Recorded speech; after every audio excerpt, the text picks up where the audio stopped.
everyone.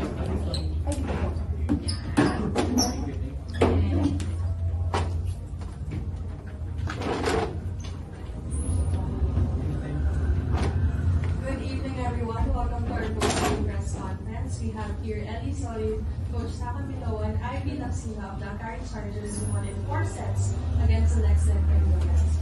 Coach, congratulations on this win, a nice win to get back on track for Akari. What can you say about how the team performed tonight? It's just our culture. I mean, we just now going to create our culture on the building a team. So it's not consistent, that's a problem. But if it's going to unite, play as a team, that's the time we can win. That's what I think that all the teammates is knowing. But sometimes also we can control because of the emotion, because of the immature. But at least we can win. I think it's going to be well for the next coming game. Thank you. Thank you, Coach. And for Ivy, best player of the game with 17 points. Ano lang din yung nafe-feel mo na ngayon nakabalik kayo on your winning shot? Siyempre po, una-una sa lahat happy. Una-una po sa lahat happy kasi yun nga po, natalo po kami before this game po. Kaya parang boost din po sa amin yung pagkapanalo po ngayon. Thank you, Ivy. And for Ellie, dito sa game na to, marami ka rin nakuha blocks against NextLed. So, personally, ano lang ba din yung naging motivation mo to help the team get this win?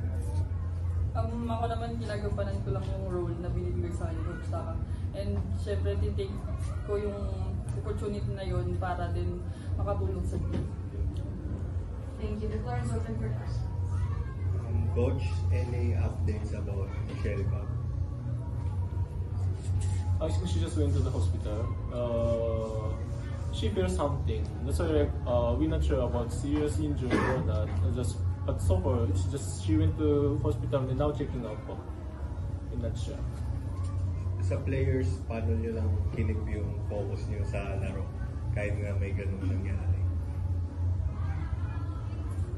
Siguro po, mas kinuhanan po namin ng lakas ng loob sa ating Mitch. Kasi syempre po, para din po sa kanya itong laro na to. And ayun po, kaya po namin na-stay yung focus talaga namin is dahil nga po dun sa binubuo po namin culture ng team. Kaya dun po kami nag-stick eh syempre yung mga tinuturo po ni Coach habang naglalaro.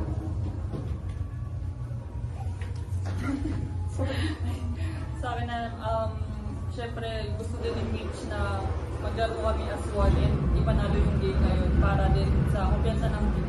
So, mas inalingan namin and mas nagugod kami ng gusto. For Ivy and Ellie, yung dulo ng last year, medyo nagkasunod-sunod yung mga talo nyo. So over the break, siguro yung mga na-realize nyo about yung team and yung sarili nyo din na kailangan nyo talaga ayusin or baguhin entering the league. Siguro po, syempre, yung maturity pagdating po sa paglalaro. Kasi siguro din po kami kinakapag dahil nga mga bata din po yung kami buo sa team po. And siguro yung culture po, kasi syempre, dami pong na-add sa amin. And na-add sa team ng Akari before. And ayun po, siguro pinuhugutan po namin yung mga pagkatalong yun. And then parang pinahinga muna po namin mga sarili namin. And nag-mindset po kami na pagbalik po namin ng court, mas doble dapat po ito.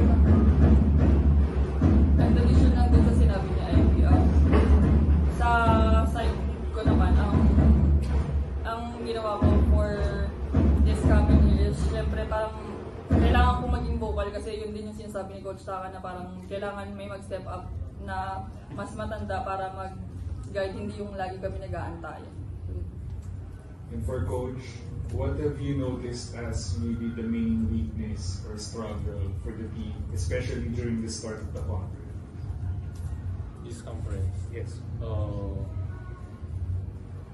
I think everyone knows what we're missing, especially like last conference we have already and always average she make it 20 points or 30 points, and we try to make it. See, but also we are also not perfect, and we are still on the process to make it team better. So just we need to try training, but also we have our analyzing. So we already knows what we're missing, who is going to need this spot, make an improvement. So everyone knows. So we just need to going to looking for have a more opportunity to play in the PBL. For nababanggit po ulit yung culture. Hindi nyo ba yung sinasabi nyo na culture na binubuo nyo? And currently, paano siguro na-embed sa team, sa mga sabi nyo sa mga bagong dumating? And ano yung parang implications na tinitingnan nyo kung paano kayo matutulungan? Siyempre po, halos lahat po ng mga veteran teams po. Kaya din po, nagiging buo po sila ng sobra is dahil may culture na po sila. So kami po kasi is mahirap po at first na magbuo po kami ng culture dahil may maa-add, may aalis. So parang hindi pa po ganun nabubuo yung team. So ngayon po, step 1 po namin is buuin muna yung connection namin as a team. And mas bigyan po namin ng time bonding po ng team para mas lumalim po yung pagkakakilala po namin sa isa't isa. For Coach, also any updates on Gretchen when she can return for a week?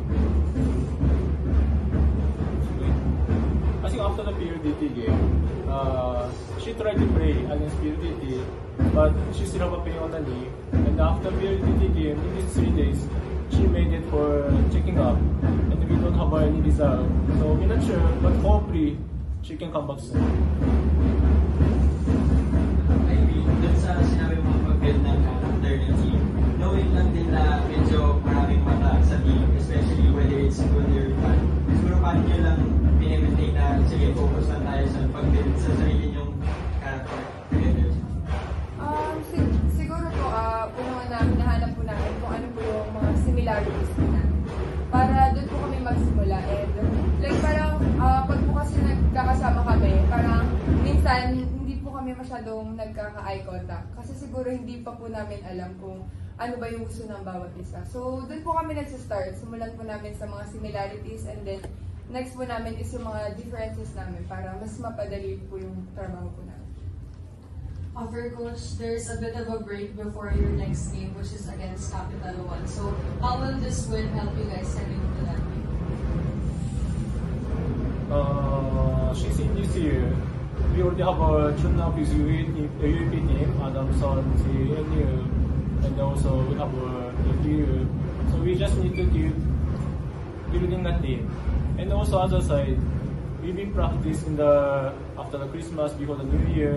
And also in this year also kind of start early. So we just focus on maybe little bit break and also focus on what we did on the building the culture. So focus condition po. Thank you Coach, thank you Ivy, thank you Ed. Thank you.